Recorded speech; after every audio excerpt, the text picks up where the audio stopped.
ओम electronic PCB repair centre में आपका स्वागत है। आज हम LM 358 आईसी सर्किट के बारे में आपको एक्सप्लेन करेंगे और ये आईसी को आप कंपैरेटर के तौर पे भी यूज कर सकते हैं। तो इसे आप ध्यान से देखना है आपको। इसे जो है आप किस प्रकार से इसकी कैलकुलेशन करके जो है आप किसी भी सर्किट में LM 358 लगी होगी तो इसकी समस्या का समाधान आपको, वोल्टेज आपको पता हो जाएंगे। तो इसकी कैलकुलेशन भी बताऊंगा मैं आपको और किस प्रकार से ये कार्य करती है वो भी बताऊंगा मैं आपको। इसमें क्या होता है कि ये हमारे 300 वोल्ट और ये जो हमारा ये लोड है, इस समय पे लोड से क्या होता है कि यहाँ से एक रेजिस्टेंस लगी होती है और रेजिस्टेंस लगने के बाद ये जो है हमारी ये शंट रेजिस्टेंस जो होती है 10 मिली ओम की होती है।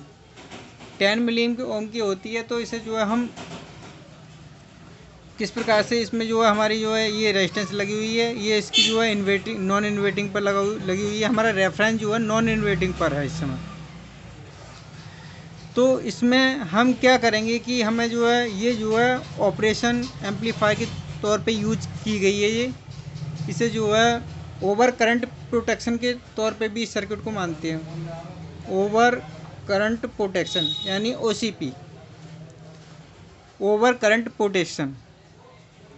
तो इसकी हम अब कैलकुलेशन करके बताएंगे कि हमारी कहाँ कितने वोल्ट होंगे। तो इसमें जो है सबसे पहला जो सूत्र है, हम ये रेफरेंस है, हम ये पॉइंट निकालेंगे, इसका रेफरेंस पॉइंट। तो रेफरेंस पॉइंट का सूत्र होता है, मैं यहाँ आपको बता दे रहा हूँ। रेफरेंस बराबर होता है बी इन R2 बटे R1 प्लस R2। तो ये हमारा रेफरेंस का सूत्र होता है। और इसमें एक सूत्र और लगेगा, मैं आपको बता रहा हूँ, पैरेलल का सूत्र। तो पैरेलल बराबर होता है, पैरेलल का सूत्र होता है हमारा 1 बटे R1 प्लस R2 बराबर 1 बटे आंसर। तो इस प्रकार से ये दो सूत्र होते हैं। तो इन सूत्र के आधार पर तीसरा एक सूत्र और लगेगा, इसमें मैं बता रहा हूँ बी आउट का। तो बी आउट बराबर होता है, बी आउट बराबर होता है रेफरेंस गुणा R2 प्लस रेफरेंस बटे R1। तो ये हमारे तीन जो सूत्र हैं, इसके आधार पर हम जो है इसकी कैलकुलेशन करेंगे और आपको ध्यान से देखना कि किस हिसाब से आपको कैलकुलेशन करनी है। तो अब इसमें जो है हमारी जो है R1 जो होगी हमारी 10 के हो गई, और इसमें एक जो हमारी शंट से लगी हुई रेजिस्टेंस है इसे हम R1 मान लेंगे, और एक जो हमारी ये ग्राउंड से लगी हुई है इसे जो 10 के की है इसे जो हम R2 मान लेंगे। तो हम पहले इस दोनों रेजिस्टेंस को, क्योंकि ये दोनों ग्राउंड से लगी हुई हैं, तो जो ग्राउंड से लगी हुई है रेजिस्टेंस तो इन हम पैरेलल में बदल लेंगे। तो पैरेलल का सूत्र ये हो गया हमारा। तो पैरेलल बराबर होता है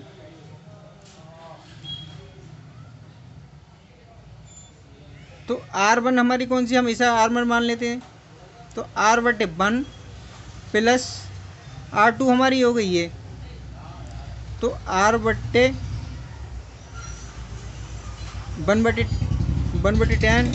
डिस्प्ले लगा के चेक करा दी भैया। अब हम इसे जो है आप कैलकुलेशन जब करोगे इसकी, तो मैं बता रहा हूँ आप किस प्रकार से करोगे। जी वैसे इस हिसाब से आपको 1.11 आएगा। तो इस हिसाब से ये 0.909 किलो ओम की रेजिस्टेंस होगी हमारी। तो R2 बराबर होगी हमारी ये। तो R1 बराबर होगी हमारी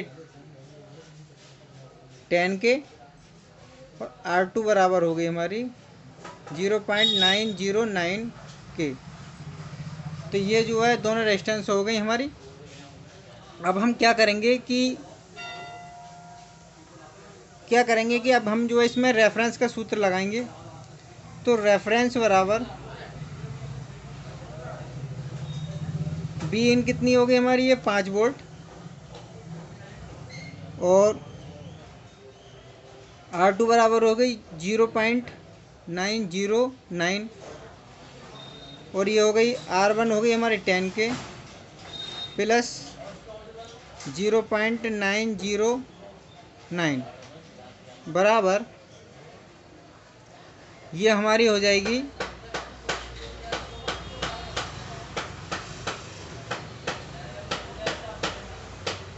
अब हम ये इसकी गुणा करेंगे 5 से इसकी, तो हमारा 4.545 आएगा, और ये नीचे आएगा 10 पॉइंट इतना। तो इसे जो हम जब इसे जो भाग करेंगे तो हमारा जो आएगा 0.416 वोल्ट आएगा। तो हमारा रेफरेंस ये हो गया 0.416 वोल्ट। तो ये रेफरेंस निकल आया, हमारा रेफरेंस वोल्ट हो गया ये। अब क्या करेंगे कि आप इसमें हमें बी आउट का सूत्र लगाना है। तो बी आउट बराबर हमारा होता है रेफरेंस गुणा R1 प्लस रेफरेंस बटे R2। तो हम इसके हिसाब से अब रख लेंगे। रेफरेंस हमारा कितना है 0.416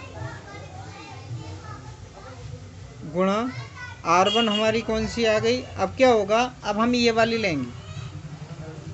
तो R1 हमारी पॉजिटिव पे लगी हुई है, ये वाली 5.1, तो 5.1 प्लस 0.416